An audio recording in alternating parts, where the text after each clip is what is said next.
Donald Trump says he will revoke the Washington Post press access to his campaign events because the newspaper is phony and dishonest. In a Facebook post, the presumptive GOP nominee attributed the decision to the newspaper's incredibly inaccurate coverage of him. The Post executive editor, Mr. Marty Baron, responded, Donald Trump's decision to repost the Washington Post press credentials is nothing less than a repudiation of the role of a free and independent press. When coverage doesn't correspond to what the candidate wants it to be, then a news organization is banished. The Post will continue to cover Donald Trump as it has all along. Honorably, honestly, accurately, energetically, and unflinchingly. We are proud of our coverage, and we're going to keep at it. America, why? For me, it seems as though the Donald Trump rhetoric, Donald Trump's entire campaign is trying to take our nation a step backwards in every sense or means of the imagination. Whether it be him saying that he wants to build a wall, whether it be him saying that he wants to have surveillance of mosques, whether it be him saying he wants to ban all travel of Muslims into the United States, or it be his stances against African Americans, or his stances against Latinos, or now his vehement attack of the press. These things are things that our Constitution holds sacred. The First Amendment says you have the right to religion, assembly, expression, and freedom of the press. But sadly, Donald Trump doesn't believe that. So as all these folks go to Donald Trump rallies and continue to chant USA, USA, or God bless America, understand that the candidate that you're voting for is basically saying, God damn America, every single time, with every single act, and with every single word that comes out of his mouth. When you build a wall and say we are not a nation of immigrants and we're going to lock immigrants out, that is un-American. When you say we are going to surveil American citizens, that's a violation of our Fourth Amendment right. And our Fifth Amendment right, and it's un-American.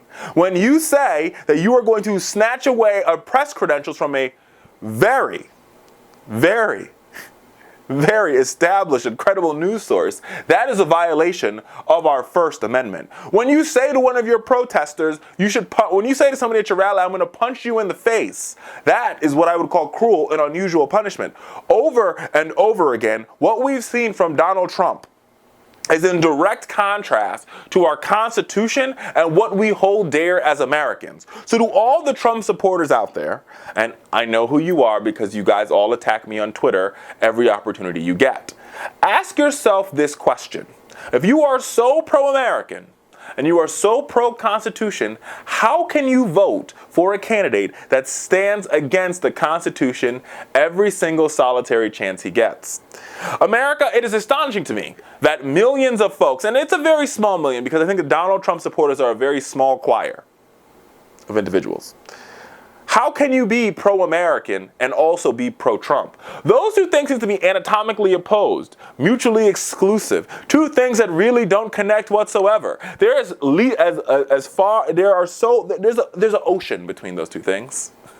The ocean the size of the Pacific Ocean between those two things, right? So as we sit here and we think about how we move our nation forward, as we sit here and we mourn the loss of those 49 individuals in Orlando who lost their lives based on hate and bigotry, based on un-American activity, ask yourself, should we elect a candidate that believes in the same un-American activity? Should we elect a candidate who is just as guilty by what he says and how he says it, of going against everything that is American as the shooters in Oklahoma, or the shooters in San Bernardino, or the shooters in Charleston, South Carolina? The answer to all those questions are no. And I'm not saying that Hillary Clinton is the perfect choice or the best candidate or the most constitutional, because that's not necessarily true. But what I'm saying is that Donald Trump is absolutely, fundamentally unconstitutional as a candidate.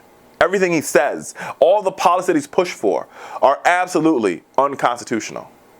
So, America, as we get ready to go into the convention season, and as all the candidates will try to rip and twist and turn and mold and shape their message, remember where their heart is. And the answer to that question when it comes to Donald Trump is his heart is in the wrong place. When you want to build a wall, or you say it's okay to deport 11 million people who live in this country who want nothing more than to live the American dream, when you say it's okay to surveil a mosque or to surveil individuals who are worshiping their God because you disagree with their religion, or better yet, not even disagree, you lack the basic understanding of their religion, ask yourself this question. Is that the person that we want to sit in the White House? Is that the person we want to make the most powerful man in the world? The answer to all those questions, once again, is no.